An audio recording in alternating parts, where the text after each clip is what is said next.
এখানে গরুর মাংস আছে, চর্বিযুক্ত মাংস। এগুলো আমি বুটের ডাল দিয়ে রান্না করবো আজকে প্রেসার কুকারে। বুটের ডালটা আমি ভিজিয়ে রেখেছি। চর্বিযুক্ত মাংস ডাল দিয়ে রান্না করলেই বেশি ভালো হয় খেতে।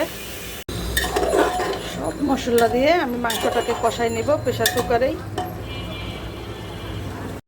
গ্যাসও বাঁচবে, সময়ও বাঁচবে, দুটোই সাশ্রয় হবে।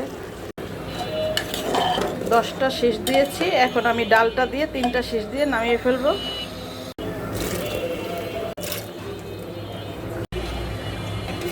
হয়ে গেছে গরুর মাংস বুটের ডাল দিয়ে রান্নাটা।